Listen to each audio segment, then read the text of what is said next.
नमस्कार, मैं हूं संजीव त्रिवेदी और आप देख रहे हैं नमो रागा।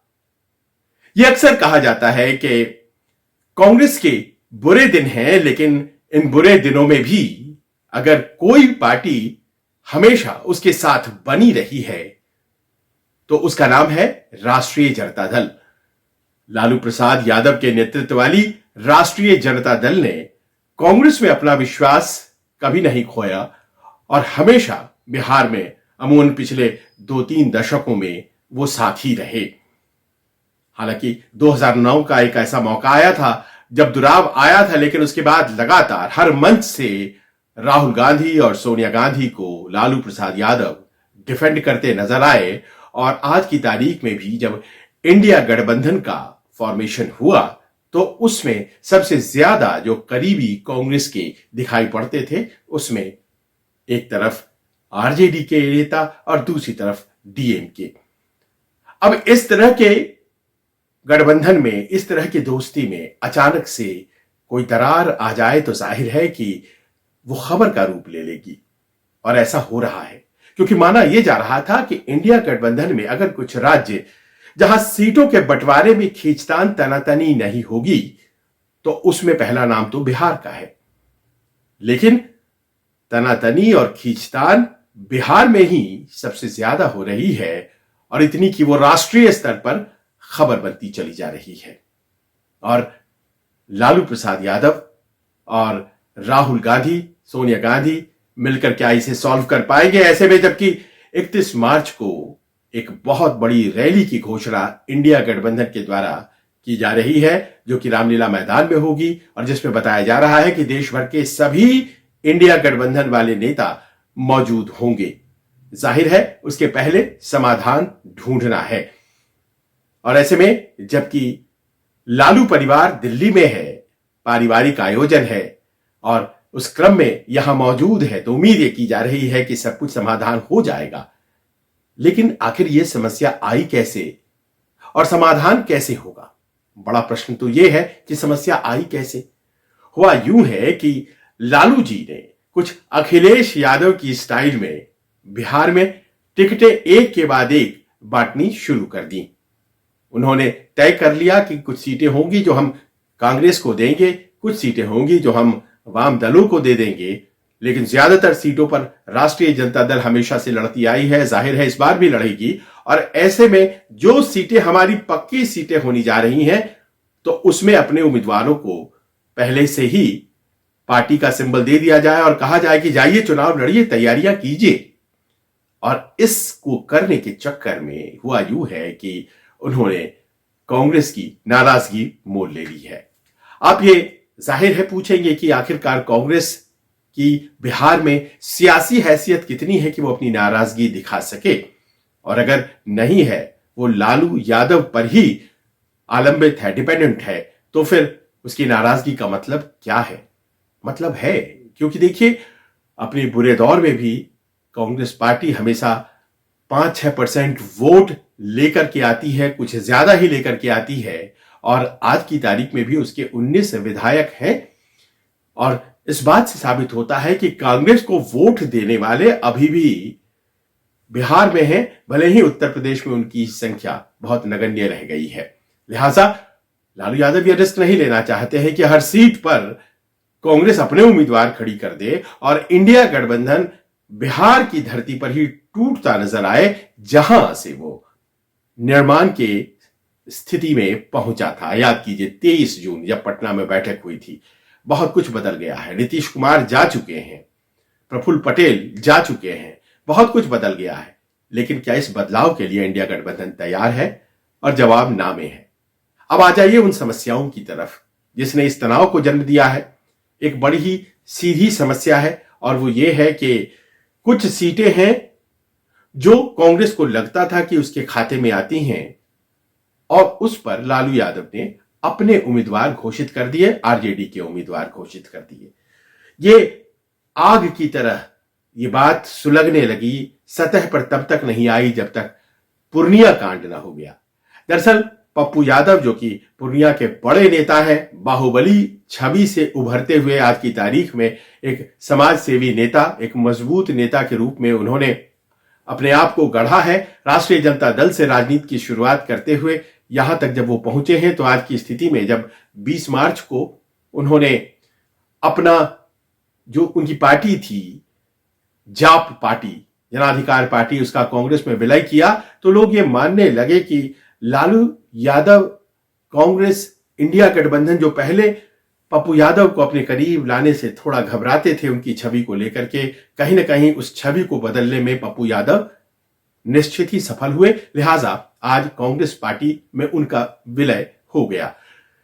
पर उस मंच पर अखिलेश सिंह नहीं थे, जो कि बिहार कांग्रेस के प्रदेश अध्यक्ष हैं मौजूदा, और कहा जाता है कि लालू यादव के बहुत करीब हैं, क्योंकि लालू यादव तो आखिरकार अखिलेश सिंह का समर्थन इसलिए भी करते हैं कि अखिलेश सिंह कभी उनकी ही पार्टी में थे, उनकी ही पार्टी से जीतकर सांसद बने थे, केंद्र में मंत्री भी बने थे।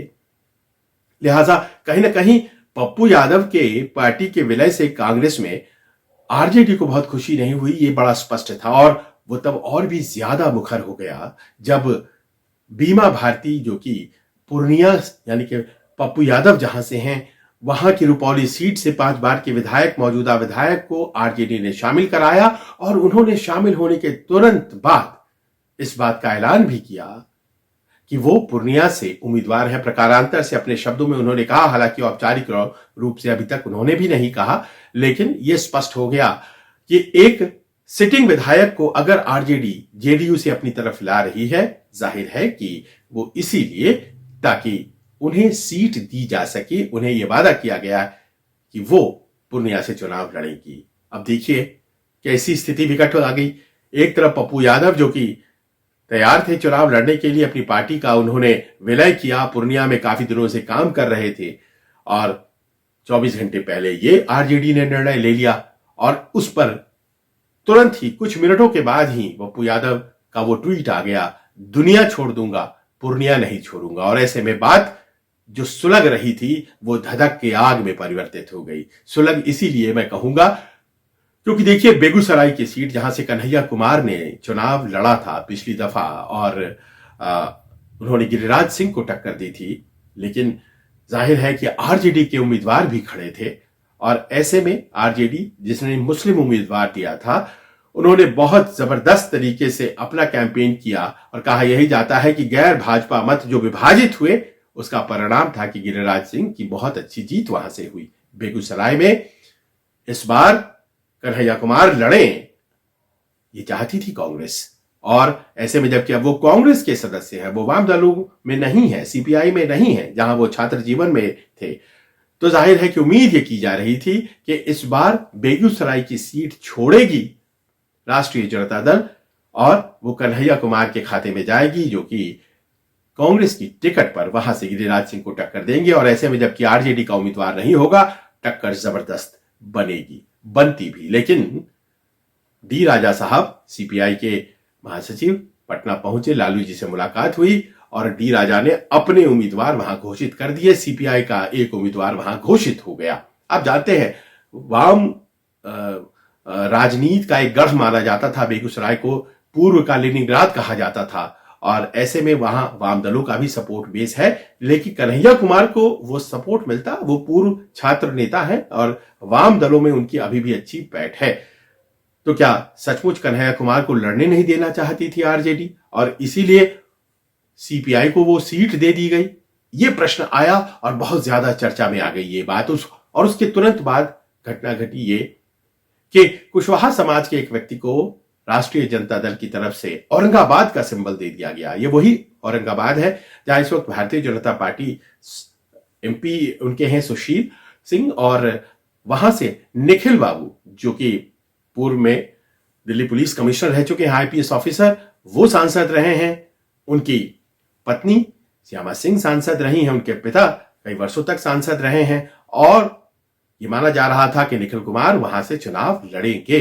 लेकिन बिना किसी को पूछे हुए, बिना किसी से मशवरा किए हुए आरजेडी ने वहां कुशवाहा समाज के एक व्यक्ति को टिकट दे दिया। इस बार लालू यादव एक नई रणनीति अपना रहे हैं बिहार में, जिसमें कि वो चाहते हैं कि ज्यादा से ज्यादा कुशवाहा समाज के लोगों को टिकट दी जाए, जिनकी संख्या हर कंस्टिट्यूएंसी में अच्छी खासी 5-6% के आसपास जातीय जनगणना में भी उनका वो परसेंटेज आया है। ऐसे में उन्हें लग रहा है कि अगर यादव मुस्लिम कॉम्बिनेशन के वोट कुशवाहा समाज के किसी व्यक्ति को मिलते हैं तो वो विनिंग कॉम्बिनेशन हो जाता है, हो भी सकता है, इस तरह से सोचा जा सकता है। और अगर ऐसा होता है तो ज्यादा से ज्यादा कुशवाहा समाज के लोगों को टिकट दिया जाए। अभी तक माना जा रहा है कि उन्होंने 6 टिकटें कुशवाहा समाज को दे दी हैं। और फिर जो एक अदावत चल रही है तेजस्वी यादव और सम्राट चौधरी के बीच में, सम्राट चौधरी अगर नहीं जिता पाए कुशवाहा समाज की सीटों पर अपने उम्मीदवार और आरजेडी के कुशवाहा समाज के लोग जीत गए तो सम्राट चौधरी को कहीं ना कहीं नीचा दिखाने में सफलता मिलेगी। यह रणनीति पर काम हो रहा है आरजेडी के द्वारा। लेकिन इस क्रम में ये जो 3 सीट हैं, खासतौर पर यहां पर कांग्रेस के साथ अदावत मोल ले लिया लालू यादव ने। एक और सीट है जिसके बारे में तनाव बहुत ज्यादा बढ़ गया है और वो है कटिहार की सीट। कटिहार की सीट आरजेडी ने आगे बढ़कर के अशफाक करीम साहब को दे दी। ये आरजेडी के पूर्व में राज्यसभा सांसद रह चुके हैं, लेकिन वो सीट तो राष्ट्रीय नेता है, तारिक अनवर सब उन्हें जानते हैं, वहां से वो चुनाव लड़ते हैं और वो कांग्रेस के खाते में जाया करती है। तो फिर अचानक से आरजेडी ने कैसे वो दे दिया, और ये नाराजगी भी है। और तारिक अनवर वो वहां से चुनाव लड़ेंगे, इस बात को सब लोग मानकर चल रहे थे। तो कांग्रेस बगावती मूड में आ गई और वहां के लोग कहने लगे कि अगर आलाकमान हमें कहे तो हम तैयार हो जाएंगे, हम चुनाव लड़ेंगे। पप्पू यादव दिल्ली पहुंच गए। दिल्ली में उन्होंने कहा कि दुनिया छोड़ देंगे, पूर्णिया नहीं छोड़ेंगे। निखिल कुमार ने कहा कि आदेश दें, हम औरंगाबाद से ताल ठोकने के लिए तैयार हैं। और दबेजुबान विरोध इस फैसले का तारिक अनवर की तरफ से भी हो रहा है कटिहार की सीट को लेकर के। और जाहिर है कन्हैया कुमार बहुत करीब आजकल है राहुल गांधी के, और उनकी ही सीट पर कहीं ना कहीं सीपीआई को देकर के बांध दिया गया कन्हैया कुमार की उम्मीदवारी को। तो जाहिर है कि कांग्रेस को नाराजगी हुई और माना यह जा रहा है कि कांग्रेस नाराज है। और ऐसे में सारा लालू परिवार दिल्ली में है, बैठकें होंगी। आज पप्पू यादव और अखिलेश सिंह जो कि बिहार प्रदेश कांग्रेस के अध्यक्ष हैं, उनके बीच बैठक हुई है। और कहीं ऐसा तो नहीं है कि कुछ सीटों पर फ्रेंडली फाइट होनी जा रही है आरजेडी और कांग्रेस के बीच में। अगर आरजेडी पीछे नहीं हटती है तो फिर जाहिर है कि ये फ्रेंडली फाइट ही कुछ सीटों पर होगी और ऐसे में नुकसान इंडिया गठबंधन का होगा। क्या आने वाले दिनों में इस नुकसान की भरपाई के लिए कुछ किया जाएगा? क्या अपने दिए हुए सिंबल कुछ सीटों से वापस लेगी आरजेडी? कम से कम पूर्णिया सीट पर ऐसा होने जा रहा है। हमारे सूत्र हमें बताते हैं कि पूर्णिया सीट पर कोई कॉम्प्रोमाइज नहीं करना चाहती है कांग्रेस। ऐसे में जबकि 4 दिन पहले ही पप्पू यादव को इस वादे के साथ ज्वाइन कराया गया था पार्टी में कि पूर्णिया से वो लड़ेंगे। 2019 में भी यह सीट कांग्रेस के खाते में ही गई थी। यह भी कहा जा रहा है कि पूर्णिया से ज्यादा मजबूत उम्मीदवार पप्पू यादव हैं। उनके अपने, उनकी जातीय गुणागणित को छोड़ दीजिए तो अपने वोट उनके लाख के करीब है जो इंडिपेंडेंट के तौर पर वो पाते रहे हैं। उस इलाके से वो 5 बार सांसद रहे हैं, 4 बार इंडिपेंडेंट रहे हैं। तो एक रुतबा उनके पास है जो कि बीमा भारती के पास नहीं है और वहां पर लगातार जनता दल यूनाइटेड सीट जीतती आई है। तो ऐसे में एक मजबूत कैंडिडेट जनता दल यूनाइटेड की तरफ से संतोष कुशवाहा है और उनके सामने बीमा भारती उतनी मजबूत नहीं होगी। उसी प्रकार कहा जा रहा है कि कन्हैया कुमार के लिए सीट तो छोड़नी पड़ेगी बेगूसराय की। क्या यह सब संभव हो पाएगा? और ये जो तनाव है कहीं दरार की स्थिति में तो नहीं पहुंच जाएगा और कहीं ऐसा तो नहीं हो जाएगा कि कांग्रेस कुछ सीटों पर आरजेडी के खिलाफ चुनाव लड़ती नजर आएगी। ये तमाम ऐसी अटकलें हैं जिसका समाधान होली के अगले दिन होने वाली बैठकों में हो जाएगा। और बताया यह जा रहा है कि दिल्ली से ही फिर सीटों की घोषणा कांग्रेस और आरजेडी के बीच जो होनी है वो होगी, वाम दलों के बीच जो होनी है वो होगी, क्योंकि वाम दल भी कम से कम 4 सीट मांग रहे हैं। आखिरकार घोषित सीटों पर क्या लालू यादव पीछे हटेंगे और बिहार में जो इंडिया गठबंधन का सबसे कहा जा रहा था मजबूत स्वरूप दिखेगा वो फिर से दिखेगा? ध्यान इस पर रहे। होली की आप सबों को बहुत बहुत शुभकामनाएं। नमस्कार।